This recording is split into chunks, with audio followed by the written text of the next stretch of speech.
kepung sedemikian rupa, akidahnya didangkalkan, peradaban dan kebudayaannya ditekan sedemikian rupa, kehidupan sosialnya dibuat individualis, kemudian dari segi pergaulan, pakaian, makanan, minuman dan sebagainya diracuni, sampai dia tidak lagi berpegang teguh kepada agamanya. Dan dikala itu hilang kehebatan umat ini di mata musuh-musuhnya. Orang lain memandang kita ringan saja, enteng saja, satu umat yang sudah kehilangan wibawa. Padahal konon kabarnya kita mayoritas, tapi enak saja dikutak-kutik orang lain. Dan dikala itu di hati kita merajalela penyakit uahan. Penyakit uahan itu apa? Pertama, hubbud dunia, terlalu cinta kepada dunia. Terlalu cinta kepada dunia yang menyebabkan kita lupa akan tanggung jawab dan kewajiban, lupa meneruskan dan mewariskan Islam kepada generasi yang akan datang. Kita berlomba dan berlomba hanya untuk mengejar dunia dan seluruh isinya, baik dia bernama material, baik dia bernama seksual, baik dia bernama pangkat, jabatan dan kedudukan. Berlomba-lomba kita di dalamnya, sampai tercampaklah penyakit hubbud dunia di dalam hati ini. Berurat dan berakar dunia itu, sulit dan berat kita berpisah daripadanya.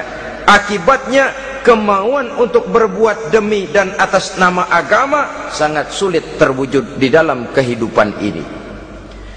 Yang kedua, karahiyatul maut, terlalu takut kepada mati. Baik mati ajal, mati dalam artian yang sebenarnya, baik mati usahanya, baik mati karirnya, baik mati pangkat dan jabatannya. Sehingga dengan demikian akibatnya jatuhlah kita menjadi umat yang kehilangan wibawa di mata orang lain. Saudara-saudara kaum muslimin rahimakumullah, saya katakan tadi, perang yang kita hadapi di zaman sekarang adalah perang akidah. Perang menghadapi peradaban dan kebudayaan yang menghancurkan moral daripada anak-anak kita. Perang menghadapi banjirnya maksiat dan munkarat, yang di tengah-tengah itu, di samping berkewajiban menjaga diri dan keluarga, kita pun juga berkewajiban menjaga anak-anak kita, generasi yang akan datang, mengarahkan dan mendidik mereka sesuai dengan yang dikehendaki oleh Allah Subhanahu wa ta'ala. Oleh sebab itu, pada pertemuan kali ini yang akan saya bicarakan ialah bagaimana idealnya seorang muslim lebih dahulu memberikan pendidikan kepada anak-anaknya. Di tengah satu situasi dan kondisi di mana serbuan datang silih berganti melanda dan menghantam umat Islam, kemana anak-anak kita ini harus kita arahkan? Karena kita orang tua mempunyai tanggung jawab. Anak adalah amanah, menyia-nyiakan amanah adalah dosa, dan dosa itu merupakan satu dosa yang besar. Bahkan orang tua bisa saja masuk neraka kalau tidak bertanggung jawab tentang anak-anaknya. Satu riwayat menjelaskan, ada orang soleh, ngajinya cukup, solatnya cukup, puasanya cukup, zakatnya cukup, di mana ada majelis taklim hadir, baca Quran hobi, fitnah orang tidak pernah. Di akhirat setelah disidang dia ternyata lebih banyak kebaikannya daripada kejahatannya, maka dia pun diperintahkan dan dipersilahkan masuk ke dalam surga. Giliran anaknya disidang, biang okem nih anak.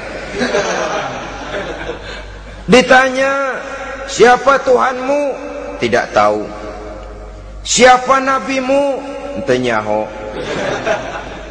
Apa kitabmu? Ora gelem. Kamu pernah sholat? Tidak. Zakat? Tidak. Puasa? Tidak. Judi? Hobi. Zina? Tiap malam. Mabuk? Berat. Wah, brengsek kamu. kebaikan tidak ada barang sedikit pun, sementara kesalahan dan dosa berlipat ganda. Kamu neraka. Anak ini protes. Benar, saya tidak kenal siapa Tuhan saya.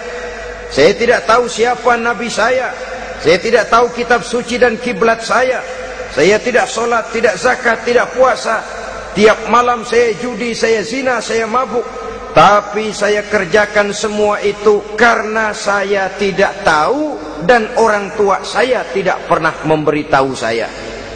Dia enak-enakan hadir di majelis taklim, saya nyekek botol, didiemin saja.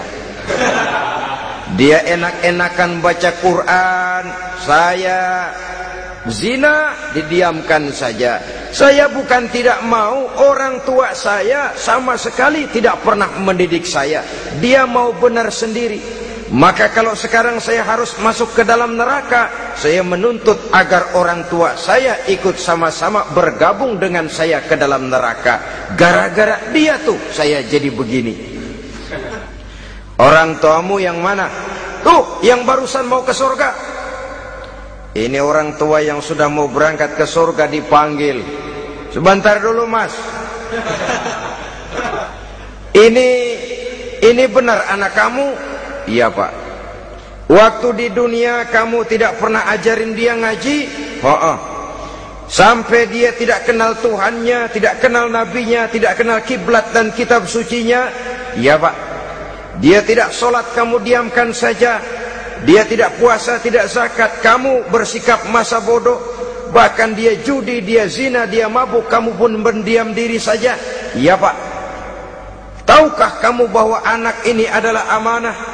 Menyia-nyiakan amanah artinya khianat, dan khianat adalah dosa yang sangat besar. Kamu tidak bertanggung jawab, maka kamu, anakmu gabung ke dalam neraka. Saudara-saudara kaum muslimin rahimakumullah, itu sebabnya Allah pesan benar-benar, ya ayyuhalladzina amanu qu anfusakum wa ahlikum nara.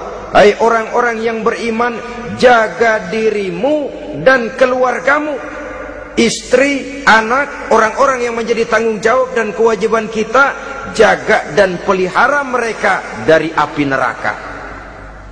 Saudara-saudara kaum muslimin, lalu kalau kita orang-orang tua yang hidup di zaman sekarang ini sudah sering beristighfar, mengurut dada, melihat situasi, membaca peta keadaan, konon tantangan yang akan dihadapi oleh anak-anak kita 15, 20, 25 tahun yang akan datang jauh lebih berat dari apa yang kita hadapi sekarang ini. Maka adalah wajar jika kita sebagai orang tua yang cinta kepada agama, cinta kepada anak-anak kita, berpikir untuk mewariskan nilai-nilai yang luhur ini kepada anak-anak kita generasi yang akan datang. Bagaimana pada mulanya kita harus mendidik mereka? Mari kita telusuri apa yang dicontohkan oleh Al-Quranul Karim. Orang-orang tua bijaksana yang diceritakan dalam Al-Quran, kalau sudah berpikir tentang anak-anaknya generasi yang akan datang, pendidikan pertama yang diberikan kepada anaknya ternyata adalah persoalan akidah. Nabi Ibrahim, pertanyaan yang paling merisaukan beliau buat anak cucunya ialah, ma ta'buduna min ba'di.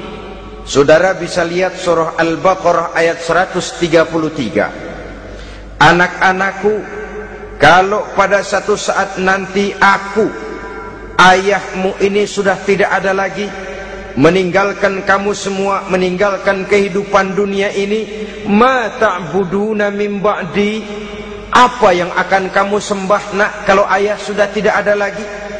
Jikalau ayahmu sekarang masih rajin ke masjid, melakukan rukuk dan sujud,